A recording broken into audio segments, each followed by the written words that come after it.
Halo semuanya, selamat datang kembali di channel saya, First Education Medan. Di video ini kita mau melanjutkan pembahasan soal-soal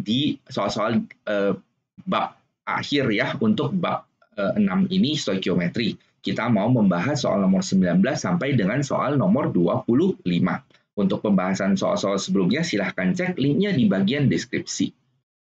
Nah, untuk yang nomor 19 ini, jika 100 kg pupuk urea, yaitu CONH2 dua kali, disebar secara merata pada 1 hektar. Ingat, 1 hektar itu adalah 10.000 meter persegi. Nah, ditanya, tiap meter persegi mendapat nitrogennya berapa banyak? Oke, nah jadi kita kerjakan. Ya, pertama-tama info soalnya yaitu urea ini, ya urea senyawanya ini ya, terdapat 100 kg. Nah, kita hitung dulu berapa nitrogen yang ada di dalamnya, karena kan ditanya nitrogen, oke? Nah, berarti kita ambil kadar nitrogennya, kita kali dengan ureanya berapa banyak. Oke, nah kadar nitrogen berarti kita harus tahu nitrogennya berapa biji di dalamnya. Ada 2 biji ya, jadi 2 kali ARN per MR-nya kali 100 kilo. Nah, ARN adalah ini 14, berarti 2 kali 14, nah lalu MR-nya kalian hitung ya, nanti dapatnya 60. Kita kali lagi dengan 100, dapatnya 46,67 kg. Oke, jadi dari yang 100 kilo itu, kalau kita mau nitrogennya saja, itu adalah 46,67 kg. Oke, nah lalu dari info soal kan ini mau disebar ke lahan seluas 10.000 meter persegi. Nah, kita mau tiap meter perseginya ada berapa banyak nitrogennya. Berarti kita tinggal ambil saja ini 46,67 kg kita bagi dengan luas lahannya, ya. Maka dapat hasilnya sedemikian 0,00467 kg per meter persegi. Oke, nah dari kilogram kita konversi ke gram. Kita kali 10.000 aja ya, kali 10.000 berarti desimalnya digeser 3 kali ke belakang, maka dapatnya 4,67 gram per meter persegi. Oke, maka yang cocok adalah pilihan B. Lanjut nomor 20. Oke, suatu senyawa terdiri dari 75% karbon dan sisanya hidrogen. Ditanya rumus empirisnya apa? Oke, nah kita anggap saja massa totalnya adalah massa total dari zat itu adalah 100 gram ya. Jadi kalau C-nya 75%, maka ini sama artinya dengan 75 gram. Sedangkan H-nya pasti kan sisanya, yaitu 25%. Maka pasti masanya 25 gram. Oke, nah lalu kita hitung molnya. Nah ingat, mol itu kan gram per AR ya. Jadi gramnya tadi kan 75 per dengan AR-nya 12. Untuk yang H, 25 per AR-nya 1. Oke, nah ini semua kita kali 12 dulu supaya penyebutnya hilang. Maka dapat 75 banding 25 kali 12. Lalu semuanya kita bagi 25 ya. Nah, hasilnya apa? 75 kalau bagi 25 adalah 3. Sedangkan ini kalau dibagi 25 akan habis. Oke? Nah, ini jadi 3. Oke, ini tersisa 12 dan semuanya kita bagi 3 lagi. Maka dapatnya 1 banding 4. Oke, ini adalah perbandingan yang paling sederhana. Maka itu adalah rumus empirisnya, yaitu C 1 biji dan H 4 biji. Ya, rumus empirisnya yaitu CH4, yaitu pilihan D. Nomor 21, suatu senyawa mempunyai rumus empiris CH2O dan MR-nya yaitu 60. Oke, nah ditanya apa rumus molekulnya. Oke, nah untuk kerjakan soal ini kalian harus tahu rumus ya, bahwa pertama langkah 1, karena rumus empirisnya CH2O, kita hitung dulu MR dari rumus empirisnya ya. Berarti C-nya 1 biji, H-nya 2 biji, dan O-nya 1 biji. Oke. Terus ketentuannya adalah, oh ini salah. Ketentuannya adalah MR untuk rumus molekul itu pasti MR untuk rumus empiris dikali dengan X. Oke, nah itu ketentuannya. Ini hapus saja.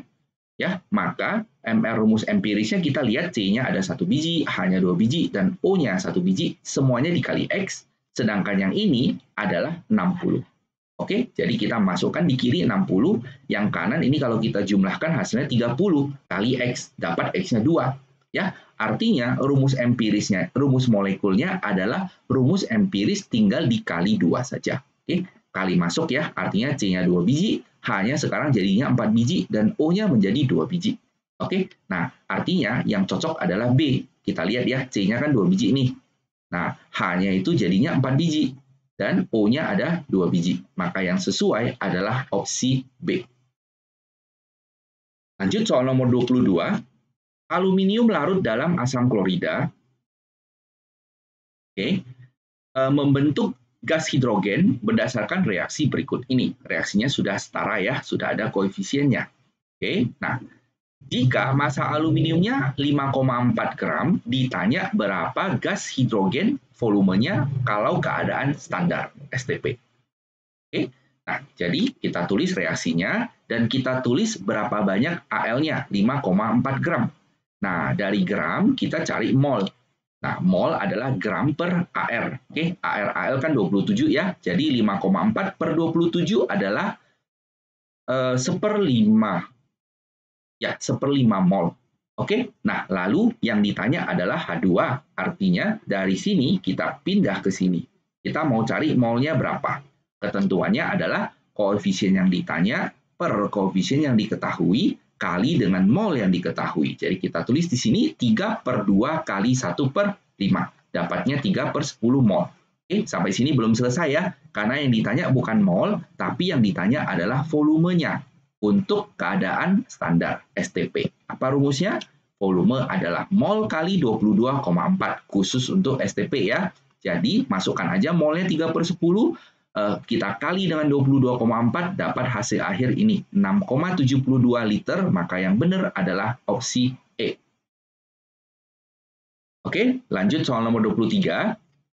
Volume oksigen yang terjadi pada peruraian KClO3 direaksikan dengan belerang terbentuk 15 liter gas SO2.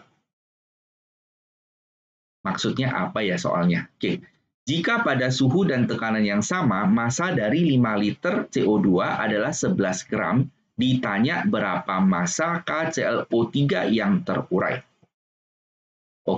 Nah bahasanya agak membingungkan, kita kerja saja ya. Jadi reaksi pertama kita tulis 2 KClO3 menjadi 2 KCl dan 3 O2. Nah pertanyaannya kan berapa massa dari KClO3-nya? Berarti kita anggap di sini jadi X gram ya. Kita mau tahu ini berapa gram. Nah lalu dari X gram kita hitung molnya. Maka mol adalah gram per mr. Mr-nya kalian jumlahkan ya. K itu kan 39, lalu Cl adalah 35,5, dan nanti O-nya 16 kali 3. Kita tahu molnya X per 122,5. Nah, lalu dari mol yang KClO3 ini, kita cari mol yang O2. Ketentuannya, koefisien ditanya per koefisien diketahui kali dengan mol yang diketahui. Ya, kita tulis 3/2 kali X per 122,5. Kita kali ya, yang atas 3X, yang bawah jadinya 245. Nah, lalu tahap kedua, ini reaksinya sesuai dengan info soal. Nah, kita perhatikan ini ada O2-nya. Nah, O2-nya itu berasal dari reaksi yang pertama. Jadi, ini molnya kita masukkan ke sebelah sini. Dan kita cari mol yang SO2-nya. Kenapa? Karena dikasih tahu bahwa SO2-nya itu terbentuk 15 liter. Ya, jadi sekali lagi dari mol yang O2 kita cari mol yang SO2.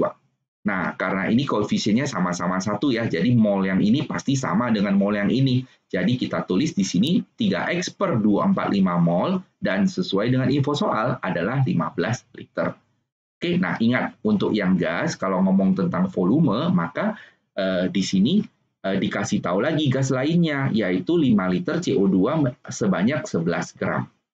Maka ini gas lain, maka di sini adalah V1, ini kita anggap N1 ya. Nah, ini berarti menjadi V2-nya dan 11 gramnya itu kita hitung molnya. Nah, ini kalian harus tahu MR-nya adalah 44. Maka molnya 11/44 adalah 1/4 mol, kita anggap ini sebagai N2. Oke, nah lalu kita hitung N1 per V1 adalah N2 per V2 ya. N1-nya ini 3X per 245 per V1-nya ini 15, sedangkan yang kanan N2-nya ini dan V2-nya ini ya. Lalu kalian tinggal sederhanakan saja. Nanti dapat X-nya 61,25 gram. Nah, ingat sekali lagi, X-nya ini siapa? Yaitu berapa massa dari KClO3. Nah, itulah yang ditanya ya. Jadi kita lihat opsinya yang benar yaitu opsi D. Oke, kita lanjut soal nomor 24. Natrium bereaksi dengan oksigen berdasarkan reaksi ini. Oke, sudah ada koefisien. Nah, apabila 1000 atom natrium bereaksi dengan 100 molekul oksigen, ditanya molekul Na2O-nya berapa. Oke, nah jadi ada 4 reaksinya 4Na tambah U2 menjadi 2 Na2O dan tersedia itu mula-mulanya Na sebanyak 1000 dan O2-nya sebanyak 100. Oke, nah lalu kita harus tahu siapa yang habis. Maka kita pikir di sini 1000 kita bagi dengan koefisiennya 4 adalah 250. Lalu untuk yang O2 100 kita bagi dengan koefisiennya 100. Ya, maka yang kecil adalah 100 ini. Artinya pasti O2-nya habis bereaksi. Oke, ini sisanya adalah 0. Sedangkan yang Na kita tidak usah tahu ya, karena nggak ditanya. Yang ditanya adalah Na2O. Maka kita bisa tahu Na2O bereaksinya adalah koefisien ditanya per koefisien yang diketahui kali bereaksi yang diketahui. Ya, 2 per 1 kali 100 yaitu 200. Ya, artinya kita akan memperoleh Na2O sebanyak 200 molekul, maka yang benar adalah opsi B. Kita lanjut soal nomor 25. Jika hidrat tembaga 2 sulfat dipanaskan, maka terbentuk tembaga 2 sulfat anhidrat dan masanya berkurang 36%. Oke, nah ini reaksinya. CuSO4 XH2O menjadi CuSO4 dan XH2O. Jadi ini akan kena pisah ya, ini pecah gitu loh. Nah, pertanyaannya adalah berapa X-nya? Oke, nah cara kerjanya tidak susah ya. Kita tulis dulu reaksinya CuSO4 XH2O dan ini akan pecah menjadi CuSO4 plus XH2O. Oke, nah kita anggap mula-mula ini 100 gram. Oke, nah dari soal masanya berkurang 36%. Artinya yang CuSO4 ini pasti sisanya. Oke, nah kenapa ini bisa berkurang 36%? Karena H2O-nya ini akan menguap.